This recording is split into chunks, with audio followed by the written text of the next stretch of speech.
আলহামদুলিল্লাহ, আল্লাহ সুবহানাহু ওয়া তাআলার জন্য সমস্ত প্রশংসা যে আল্লাহ সুবহানাহু ওয়া তাআলা দীর্ঘ একটি সপ্তাহ পর আজকে সপ্তাহের শ্রেষ্ঠতম দিন জুমার দিনে মসজিদের মতো পবিত্রতম স্থানে জুমার সালাত আদায়ের নিমিত্তে যে আল্লাহ সুবহানাহু ওয়া তাআলা আমাদেরকে সুস্থ রেখে আমাদেরকে মসজিদে আসার তৌফিক দান করেছেন, সে আল্লাহর জন্য প্রশংসা। আলহামদুলিল্লাহ, দুরূদ এবং সালাম বর্ষিত হোক প্রিয় নবীর প্রতি, যিনি সাইয়্যিদুল মুরসালিন, শ্রেষ্ঠ নবী, খাতামুন নবিয়্যিন, সর্বশেষ নবী, রাহমাতুল লিল আলামিন এবং সারা বিশ্বের জন্য রহমত। সেই রাসূলের জন্য উজুত দ্বারায় বর্ষিত হোক শান্তির বাণী। আল্লাহুম্মা সাল্লি আলাইহি, আল্লাহুম্মা বারিক আলাইহি। সম্মানিত জুমা জামাতের মুসল্লিয়ান ইকরাম, হক বা অধিকার এই বিষয়ের উপরে আমরা ধারাবাহিকভাবে আলোচনা শুরু করেছি। প্রথম খুতবাতে আমরা হকের পরিচয় এবং মানুষের হকের বা মানবাধিকারের কি গুরুত্ব সেই বিষয়টা সংক্ষিপ্তভাবে আলোচনা করেছি।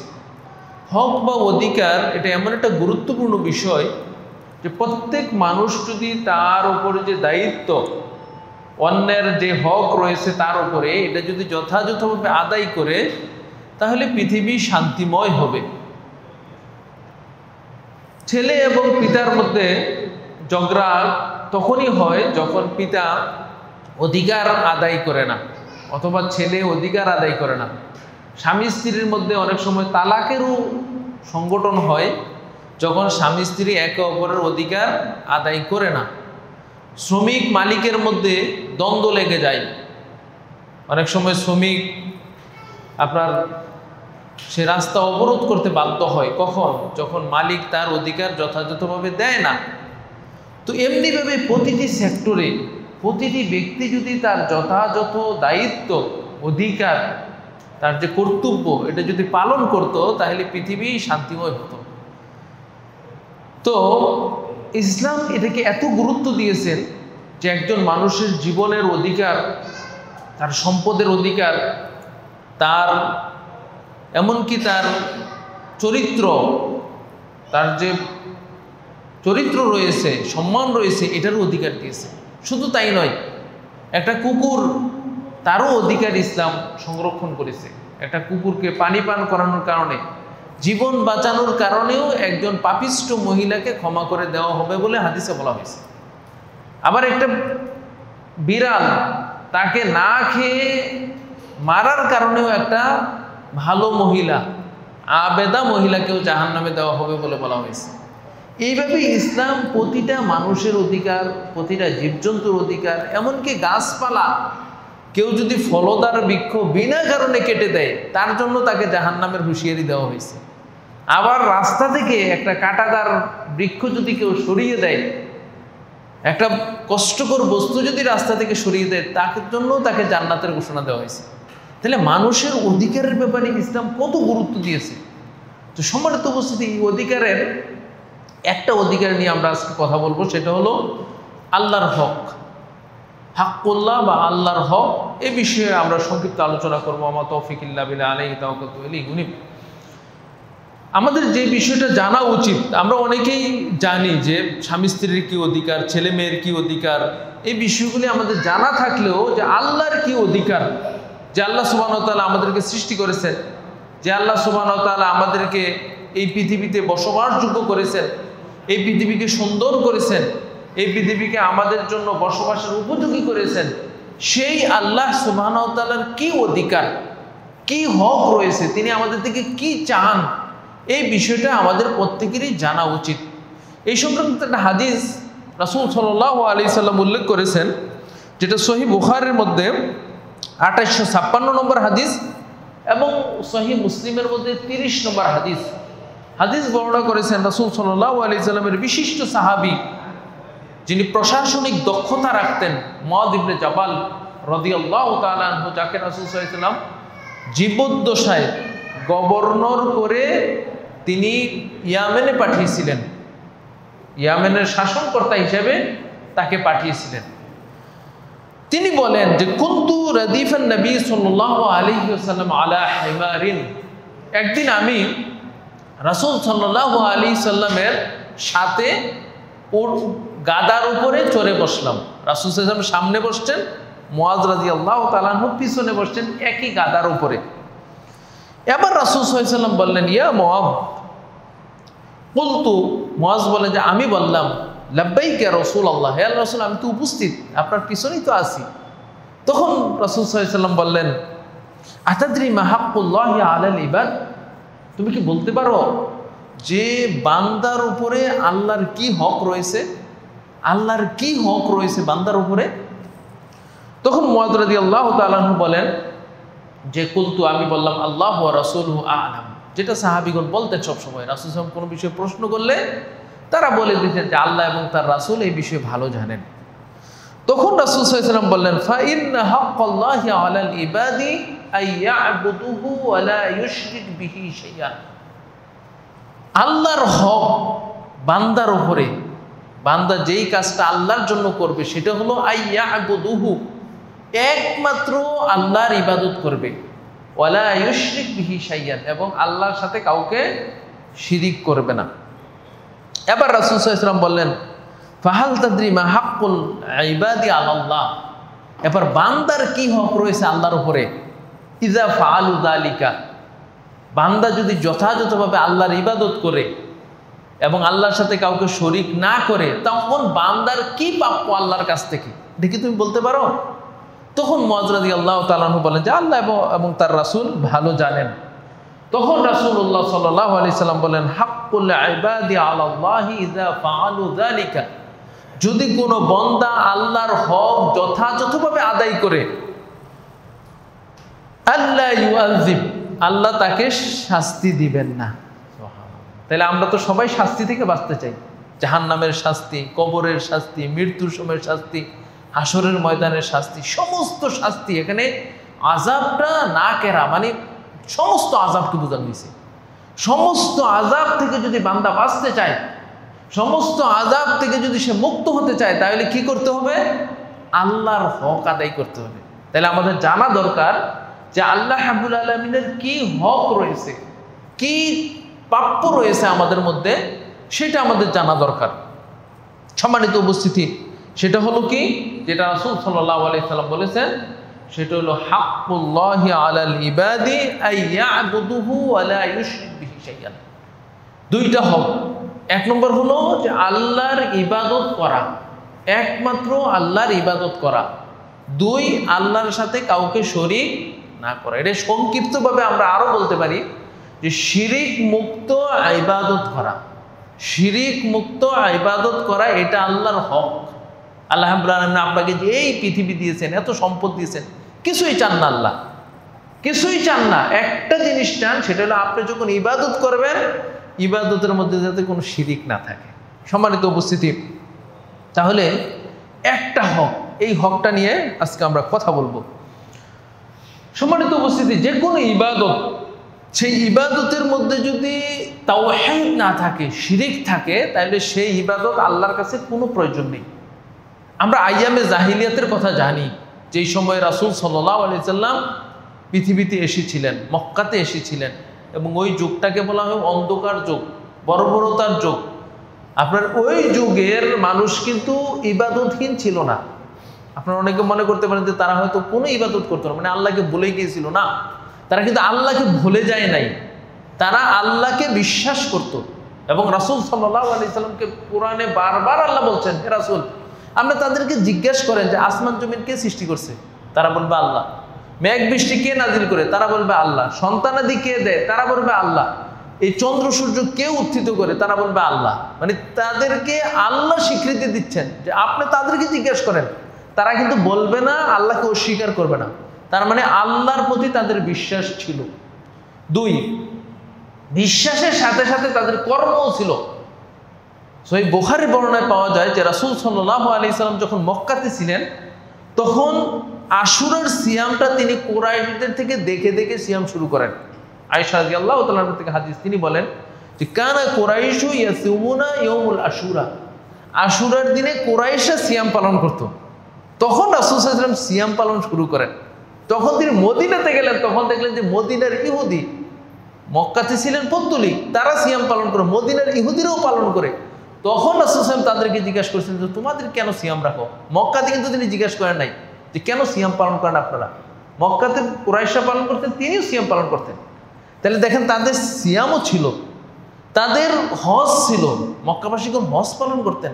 এবং দূর থেকে যখন হাজিগণ আসতেন, তারা হাজিদেরকে পানি পান করাতেন, তাদেরকে সম্মান করতেন, তাদেরকে খাবার খাওয়াতেন।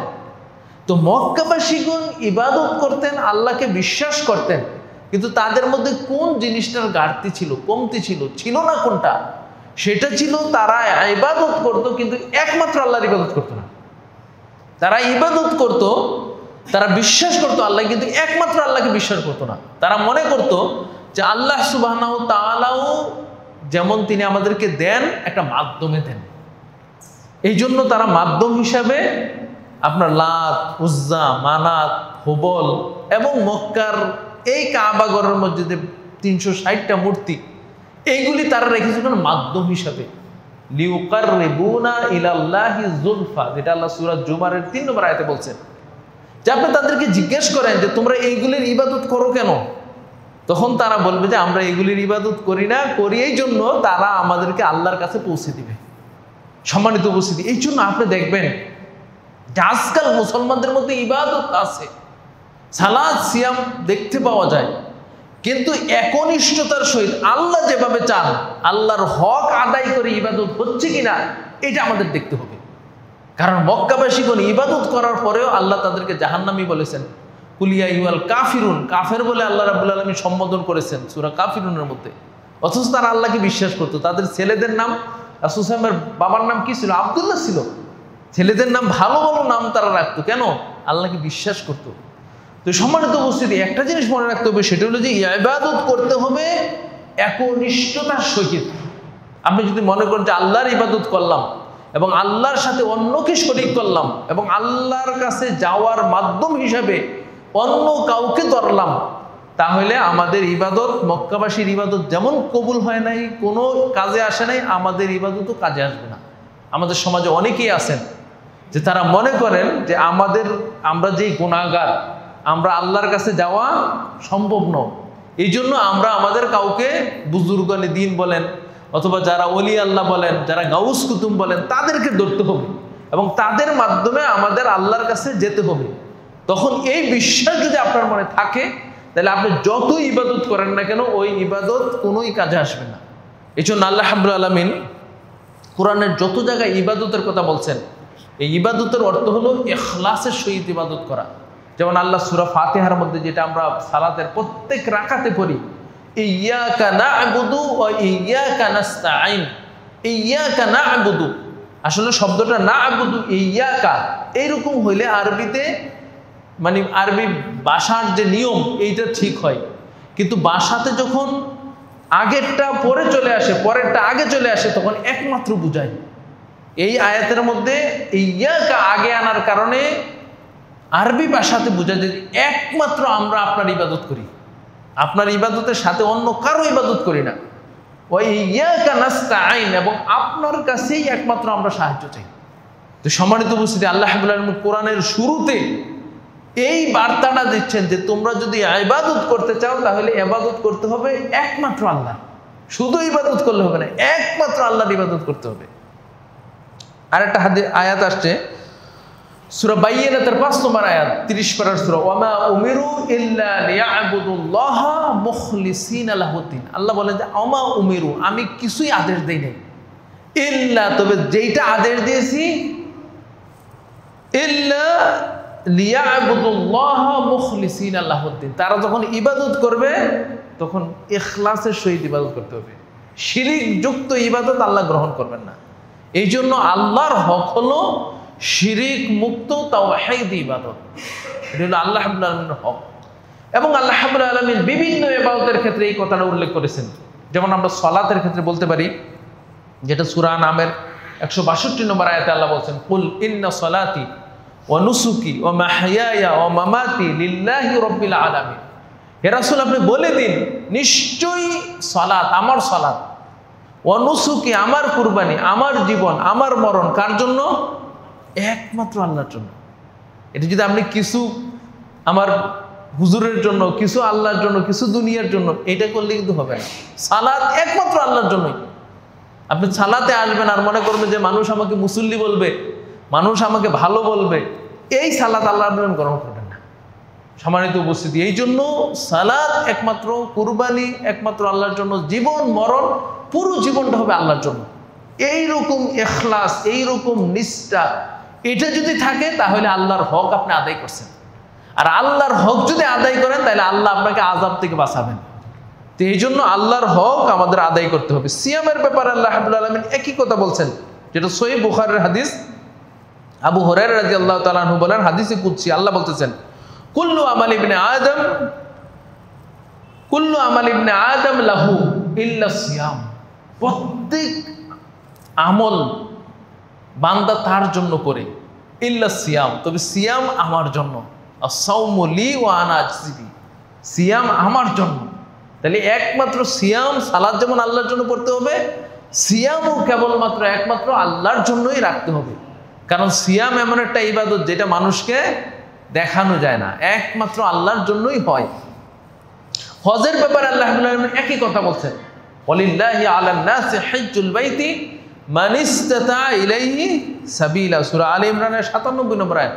ওয়ালিল্লাহ, আল্লাহর জন্যই হজ করতে হবে।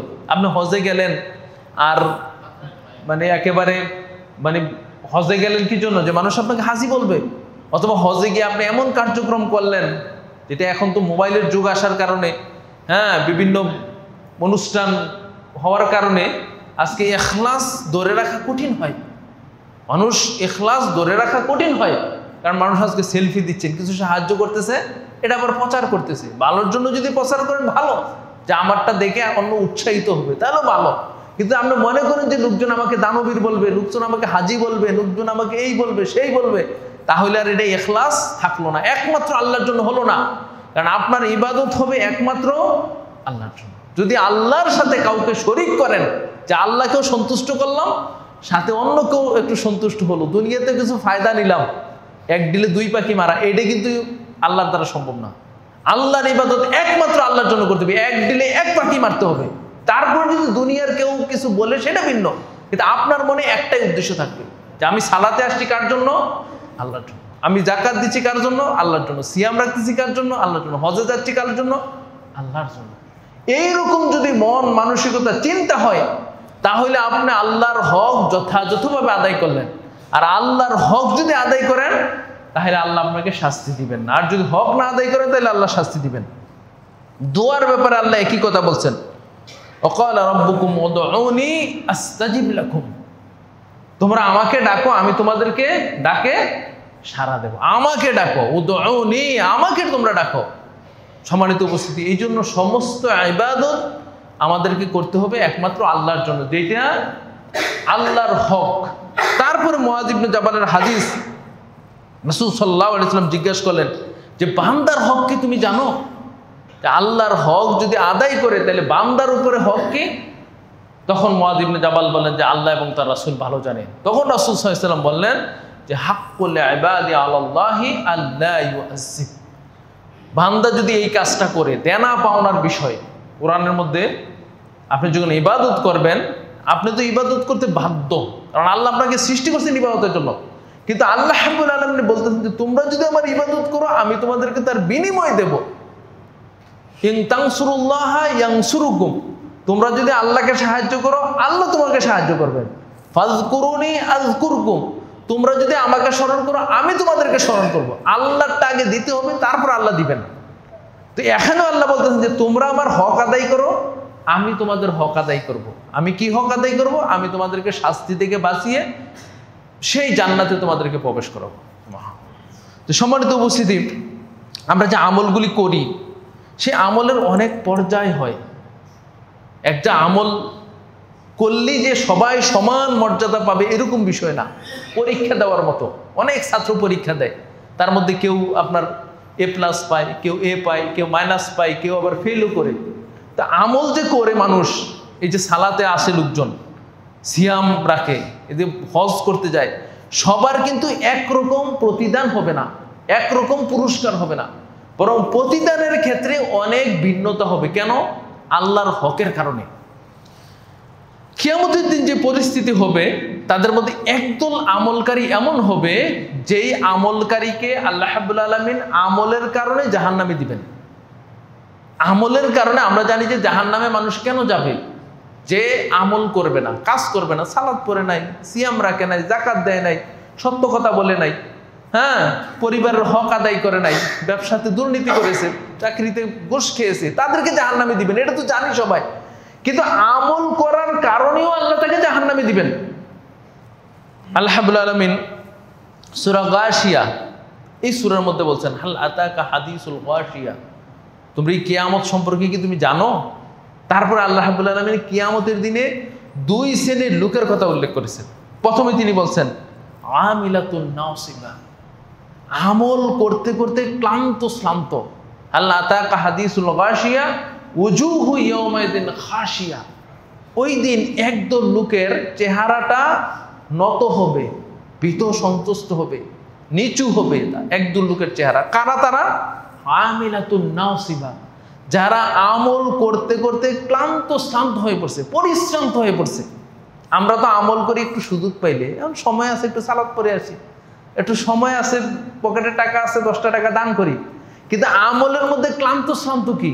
মানে আপনার ঘুম আসছে, তারপর আপনি তাহাজ্জুদের সালাতটা পড়ছেন, সব ব্যস্ততার মধ্যে আছেন, তারপরে কাজ ছেড়ে দিয়ে মসজিদে চলে আসছেন, পকেটে টাকা নাই, তারপরে কিছু টাকা দিয়েছেন, এইটা ক্লান্ত শ্রান্ত, মানে পরিশ্রান্ত হয়ে আমল করছেন।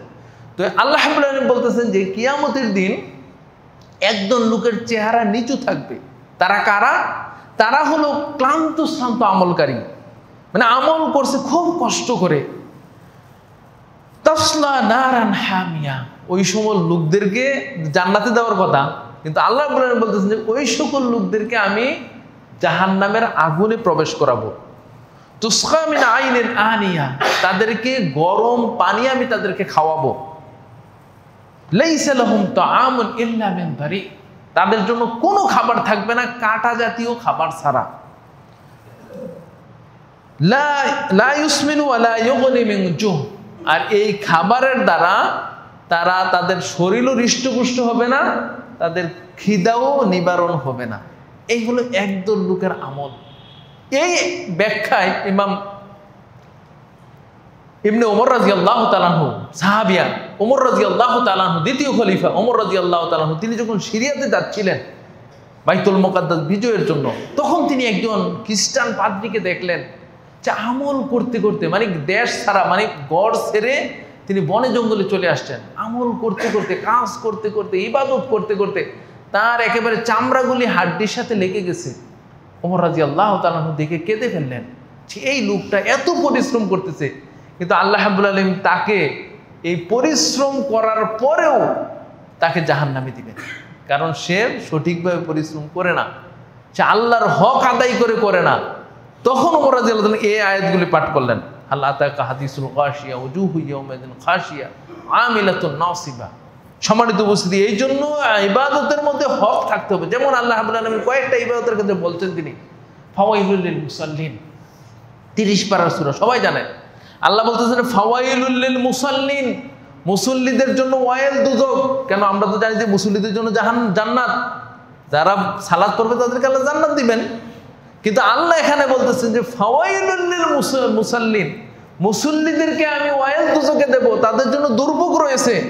আল্লাযীনা হুম আন সালাতি ইমসাহুন আল্লাযীনা হুম ইউরাউন, এখানে দুইটা কোয়ালিটির মুসল্লিদেরকে আল্লাহ জাহান্নামে দিবেন।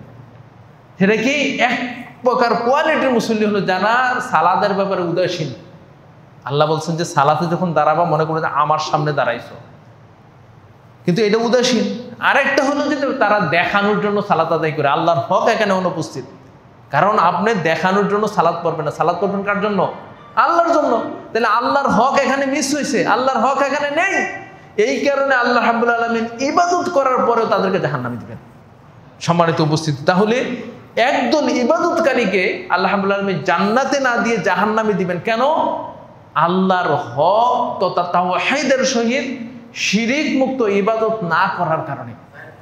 একটা লম্বা হাদিস আসছে সহিহ মুসলিমের মধ্যে 1905 নম্বর হাদিস, আপনারা সবাই হাদিসটা শুনেছেন, যে আল্লাহ রাব্বুল আলামিন যখন কিয়ামতের দিন বিচার শুরু করবেন, তখন 3 শ্রেণীর মানুষকে দিয়ে বিচার শুরু করবেন। সর্বপ্রথম হাজার হাজার লক্ষ লক্ষ কোটি কোটি মানুষ, সেই আদম আলাইহিস সালাম থেকে নিয়ে সেই কিয়ামত পর্যন্ত কত কোটি মানুষ আসবে, জিনেরা আসবে, তাদের মধ্য থেকে আল্লাহ 3 শ্রেণীর মানুষকে নিয়ে আসবেন। সর্বপ্রথম এক শ্রেণীর মানুষ হবে মুজাহিদ, শহীদ। শহীদ যেটা সবচেয়ে বেশি ত্যাগের বিষয়, জীবন কুরবানি করে দেওয়া, জীবন বিলিয়ে দেওয়া, ওই কোয়ালিটির লোককে নিয়ে আসবেন। দ্বিতীয় লোককে নিয়ে আসা হবে আলেম, যারা জ্ঞানী, দ্বীনের জ্ঞানে পণ্ডিত যারা। 3 নম্বর নিয়ে আসা হবে যারা দানশীল, যারা নিজেদের সম্পদ বিলিয়ে দেয়, বড় মনের মানুষ। এই 3 কোয়ালিটির মানুষকে আল্লাহ একই প্রশ্ন করবেন, যে এই যে তোমাদেরকে আমি এত সম্পদ দিলাম, বাড়ি গাড়ি দিলাম, স্বাস্থ্য দিলাম, তোমরা কি করছো? শহীদ তুমি কি করেছো? আলেম তুমি কি করেছো? তুমি দানশীল তুমি কি করেছো? সবাই বলবে যে আল্লাহ আমি শহীদ হয়ে গেছি, আল্লাহ আমি এলেম বিলিয়ে দিয়েছি, আল্লাহ আমি আমার সম্পদ ব্যয় করে দিয়েছি। তখন আল্লাহ রাব্বুল আলামিন বলবেন যে তোমরা মিথ্যা বলছো, তোমরা শহীদ হয়েছো ঠিকই, কিন্তু শহীদ হয়েছো কেন? মানুষ বলবে যে তুমি শহীদ, তুমি বীর। তোমার ছেলেদেরকে বলবে যে শহীদের ছেলে। তুমি এলেম অর্জন করেছো কেন? কারণ মানুষ তোমাকে আলেম বলবে, আল্লামা বলবে, বক্তা বলবে, ওয়াইজ বলবে, লেখক বলবে। তুমি সম্পদ ব্যয় করেছো কেন? এই জন্য ব্যয় করেছো যে তোমার মানুষ দানশীল বলবে। 3 জনের পরিস্থিতি সম্পর্কে রাসূল সাল্লাল্লাহু আলাইহি সাল্লাম বললেন, সুম্মা উমিরা বিহি ফাসুহিতা আলা ওয়াজহিহি সুম্মা উলকিয়া ফিন-নার। তারপরে তাদেরকে উপর করা হবে, পাগুলিকে উপরে দেওয়া হবে, মাথাটাকে নিচে করা হবে, তারপরে তাদেরকে উপর করে জাহান্নামে নিক্ষেপ করা হবে। আউযুবিল্লাহি মিন যালিক। লম্বা একটা হাদিস, সার সংক্ষেপ হলো যে কোনো ইবাদত, বড় হোক ছোট হোক, যদি আল্লাহর হক না থাকে, আল্লাহর হককে একমাত্র আল্লাহর জন্য ইবাদত করতে হবে। দুনিয়ার কোনো চাহিদা, দুনিয়ার কোনো চাওয়া, দুনিয়ার কোনো পাওয়া, দুনিয়ার কোনো লোভ, দুনিয়ার কোনো লালসা, দুনিয়ার কোনো খ্যাতি, এইগুলি যদি থাকে তাহলে আল্লাহর হক লঙ্ঘন হয়ে গেছে, আল্লাহর হক কেটে গেছে। আর আল্লাহর হক যখন কেটে যাবে, আল্লাহর হক যখন কোনো ইবাদতে থাকবে না, তখন সেই ইবাদতের বিনিময়ে আল্লাহ জান্নাত দিবে না, জাহান্নাম দিবে। এই জন্য আমাদেরকে আল্লাহর হকের প্রতি খেয়াল করতে হবে। আল্লাহ রাব্বুল আলামিন আমাদেরকে বোঝার তৌফিক দান করুন। তাহলে এক শ্রেণীর আমলকারী পেলামকে, যে আমলের কারণে আল্লাহ তাদেরকে জাহান্নামে দিবে, নামাজ পড়ার কারণে জাহান্নামে দিবে, রোজা রাখার কারণে জাহান্নামে দিবে, সিয়ামের কারণে জাহান্নামে দিবেন। দ্বিতীয় শ্রেণীর হলো যাদের আমলকে আল্লাহ রাব্বুল আলামিন বাতিল করে দিবেন। মানে হয় ওই আমলের কারণে জাহান্নামে দিবেন না, কিন্তু আমল বাতিল, মানে তুমি যত কাজ করে আসছো এই কাজগুলোর কোনো মূল্য নাই, মূল্যহীন করে দিবেন। আল্লাহ রাব্বুল আলামিন মুমিনদেরকে হুঁশিয়ার করে বলতেছেন, ইয়া আইয়ুহাল্লাযীনা আমানু আতিউল্লাহা ওয়া আতিউর রাসূলা ওয়া লা তুবতিলু আমালাকুম। সূরা মুহাম্মদের 33 নম্বর আয়াতে আল্লাহ বলেন, হে ঈমানদাররা, তোমরা আল্লাহর ইতাআত করো, আল্লাহকে মান্য করো, রাসূলকে মান্য করো, ওয়া লা তুবতিলু আমালাকুম, তোমাদের আমলকে বাতিল করো না। তার মানে আমল বাতিল হওয়ার সম্ভাবনা আছে। আরেক আয়াতে আল্লাহ রাব্বুল আলামিন বলছেন, সূরা বাকারার 264 নম্বর আয়াতে, ইয়া আইয়ুহাল্লাযীনা আমানু লা তুবতিলু সাদাকাতিকুম বিল মান্নি ওয়াল আযা।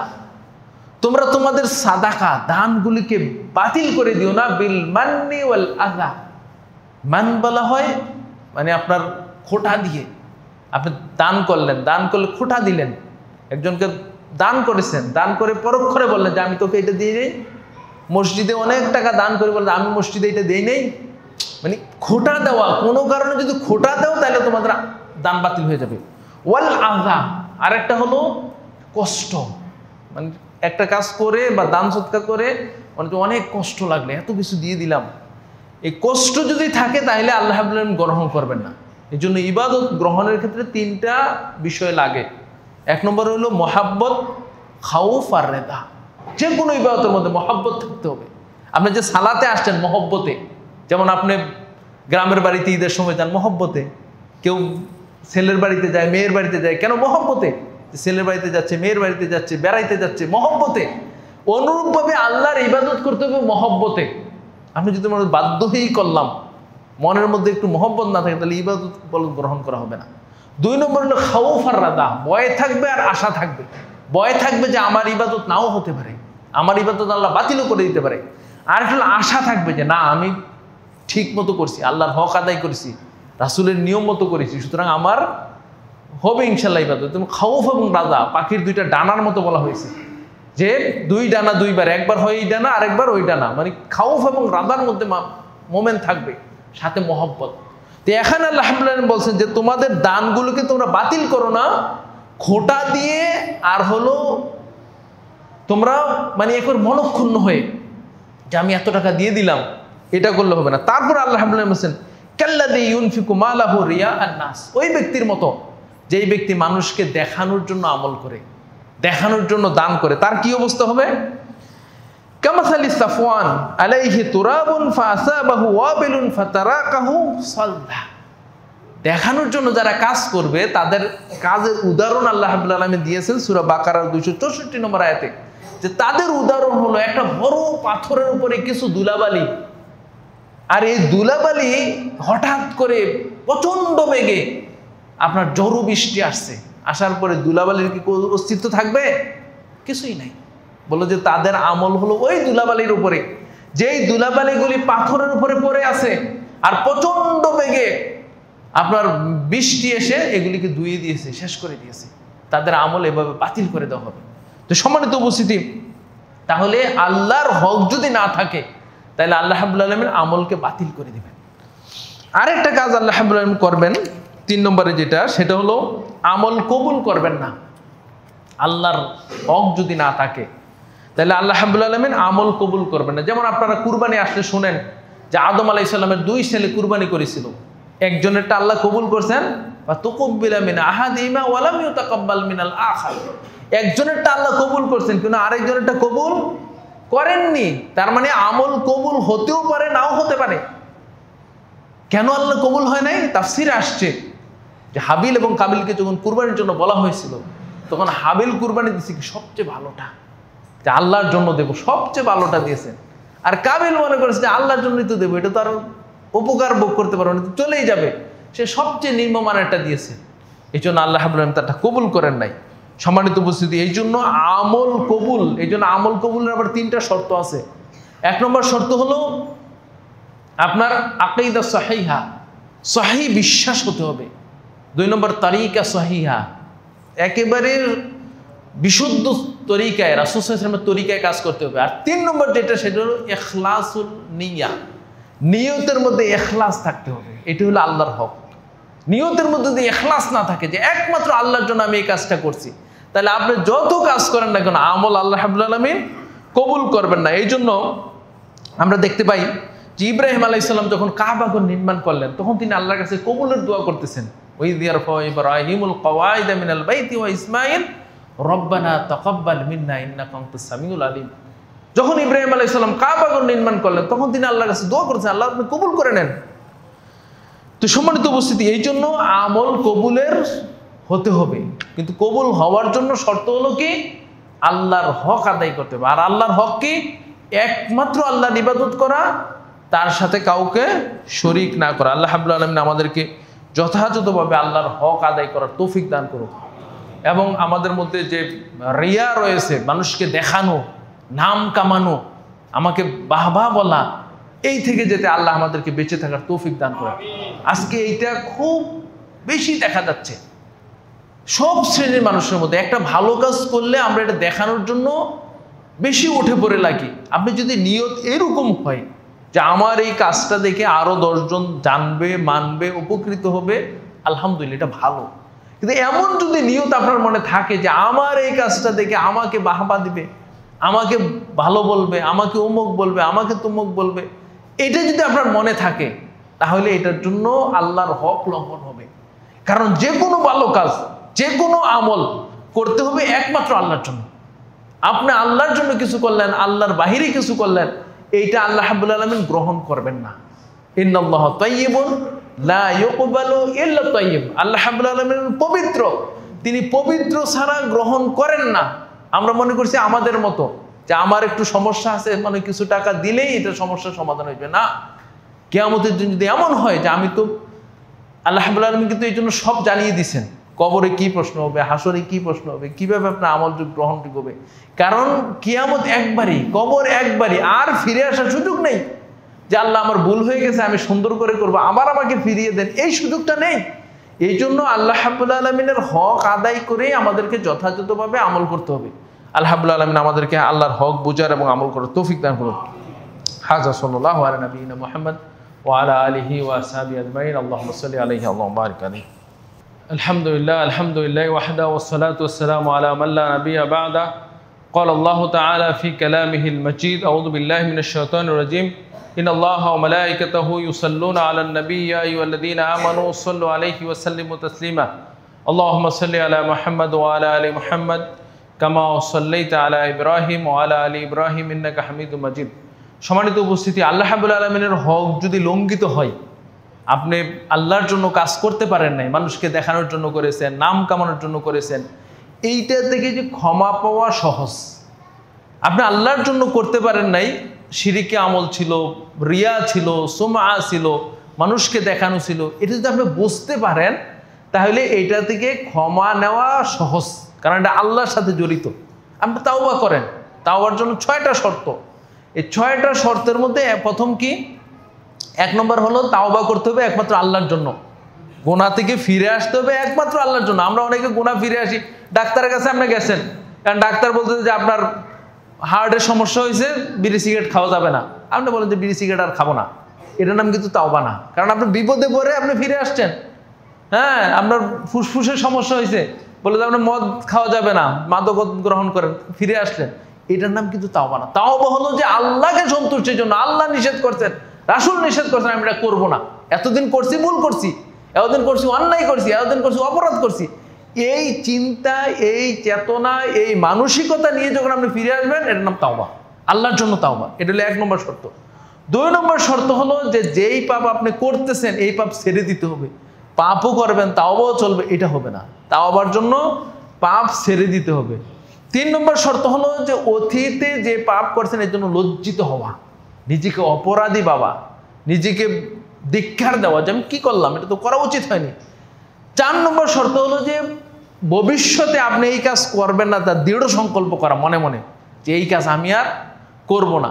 5 নম্বর হলো মানুষের সাথে যদি হক জড়িত হয় সেইগুলি আদায় করে দেওয়া। আর 6 নম্বর হলো তাওবার সময় তাওবা করা। মৃত্যু চলে আসে একেবারে গড়গড়া সহিত, তখন আর তাওবা কবুল হবে না, তাওবা করতে হবে হুঁশ জ্ঞানে, মৃত্যু আসার আগে। এই 6টা শর্ত পালন করে যদি আপনি তাওবা করেন, যত গুনাহ করেছেন, শিরিকের গুনাহ আমরা জানি যে ক্ষমা হয় না, কখন ক্ষমা হয় না, যখন শিরিক করে আপনি মারা যাবেন, কিন্তু শিরিক করছেন কিন্তু জীবিত আছেন, ক্ষমার সুযোগ আছে। অন্যায় বুঝে তাওবা করে আল্লাহর কাছে আপনি ক্ষমা চান, আল্লাহ ক্ষমা করে দিবেন। সম্মানিত উপস্থিতি, এই জন্য আল্লাহর হকের তাওবা সহজ। আমরা যারা এতদিন আল্লাহর হক যথাযথভাবে বুঝিনি, আল্লাহর জন্য করেছি, দুনিয়াতে কিছু চাওয়ার পাওয়া করেছি, আল্লাহ রাব্বুল আলামিনের কাছে ক্ষমা চেতে হবে যে আল্লাহ একমাত্র তোমার জন্য ইবাদত করব, ইয়াকা না'বুদু ওয়া ইয়াকা নাস্তাইন, আমরা তোমার জন্য একমাত্র ইবাদত করি, তোমারই কাছে সাহায্য চাই। আল্লাহ আমাদেরকে সেইভাবে ইবাদত করার তৌফিক দান করুন।